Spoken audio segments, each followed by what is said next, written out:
"I compete for children who don't have enough food to eat." Those words alone tell you everything you need to know about Alexandra Eala. But the story behind what she did quietly, without cameras or press releases, following her victory over Alina Sharapova on January 26, 2026, that story goes even deeper. Before the spotlight, before the sponsorships, before the Rafa Nadal Academy in Mallorca, before the international headlines and the WTA ranking points and the magazine covers, there was simply a young girl from the Philippines with a dream that demanded everything her family had to give. Professional tennis is notoriously expensive.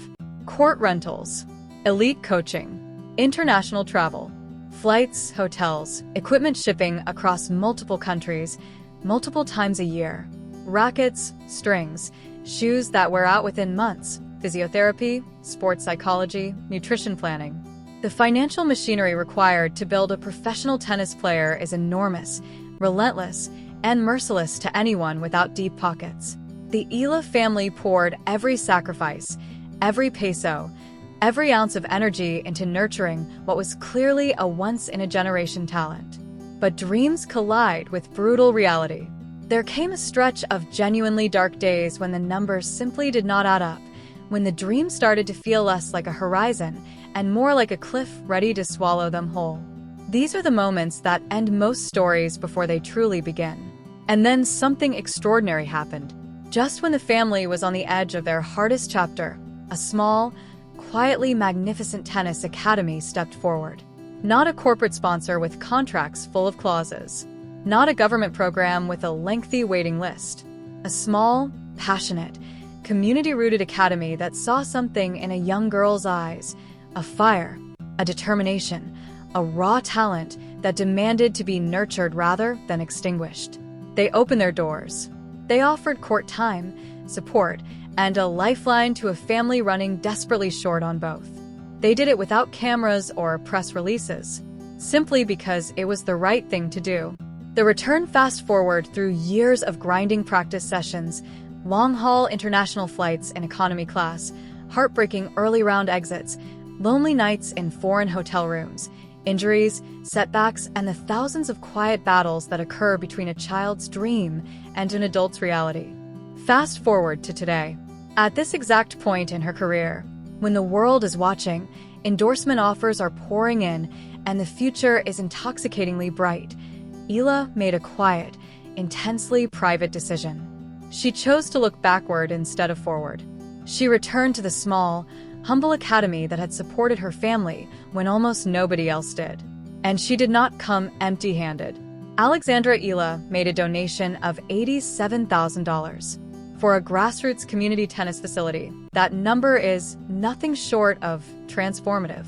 It means resurfaced courts that no longer risk injuries, new nets, proper lighting for evening training, upgraded equipment, renovated facilities that finally feel like a place where champions are made, and real, life-changing scholarships for the next generation of talented children, kids standing exactly where a young Alexandra once stood, gazing through a chain-link fence, wondering if they could ever afford to chase their dreams. $87,000 can look a struggling family in the eye and say, "Your child's talent matters, and we will help it thrive. Come in. We have got you." That is not a donation. That is a declaration. 10 words, yet even as staggering as the gift itself was, it was not the moment that truly moved everyone who heard the story. The real beauty came from the message that accompanied it. Eala, who could have penned a polished, media-ready statement about giving back or investing in the future of Filipino tennis, instead wrote something astonishingly simple and raw. Just 10 words. "They were there for my family when we had nothing." Read that slowly. Within those 10 words lies an entire universe of emotion, memory, gratitude, and grace. She did not simply thank an academy or acknowledge a financial debt. She reached back into her family's most vulnerable and frightening chapter, naming it aloud without shame or embellishment. She admitted plainly that there was a time when this extraordinary journey almost did not happen. And she honored the people who were there through it all. Not the big sponsors. Not the government programs. The people who truly mattered. Fame and recognition may have followed her, but that small, quiet academy was always there. And not for a single moment of her rise did she forget it. The reaction stories like this do not stay hidden for long. Coaches at the academy reportedly broke down in tears. Grown adults who had dedicated their lives to the often thankless task of developing young talent, standing in disbelief, as one of their own returned with gratitude that words could barely contain. The children training there walked a little taller, practiced with greater intensity, and allowed themselves to dream bigger, because their hero had come back and proved that those dreams truly have a destination. When the story reached social media, the response was extraordinary. A tennis community often consumed by rankings, statistics, and analytical debate was suddenly united by something far more powerful, a story of humility and humanity that cut through everything else. Fans from the Philippines led an outpouring of national pride so intense it went far beyond sport. Tennis lovers across the world, many of whom had barely known Eala's name before, began sharing her story and embracing her as a new favorite, not because of what she had done on the court, but because of the compassion she had shown off it. Even fellow athletes took notice. They recognized the difference immediately. This was not manufactured philanthropy or a headline-driven gesture. This was something deeply authentic. What makes this moment so extraordinary is what it reveals about Eala herself, a level of emotional intelligence and maturity that is genuinely rare for someone at the very beginning of a long, successful career. This is precisely the stage when the pull to focus entirely on oneself is at its strongest. Rankings, wealth, personal brand, social media presence. The sports industry is built to encourage exactly that kind of self-centered attention because ego sells, drama sells, and spectacle sells. Yet here is Eala at that exact moment choosing the opposite, reaching backward instead of forward, giving away a significant sum to a small academy, writing humble, deeply personal words about what others once did for her family, quietly stepping away from the spotlight. She did the right thing not for recognition or virality, but simply because it was right. That kind of character cannot be manufactured. It either exists within a person, or it does not. In Eala, it exists in abundance. What it means for the children, for the coaches and staff at that academy, her visit became one of the most meaningful moments of their entire careers. Not the victories, not the trophies, but this quiet day when a superstar returned home and expressed gratitude in the most genuine way imaginable. And for the children training there, those who watched in awe as she walked through the same doors they walk through every day, it became something even greater.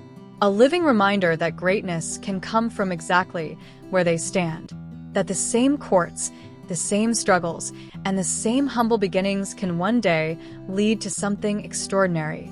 You cannot assign a dollar value to what it does for a child's sense of possibility to see someone from the same place, with the same struggles, rise to the very top, and never forget where they came from. The legacy behind the player, the story of Eala's $87,000 donation is, at its core, a story about loyalty.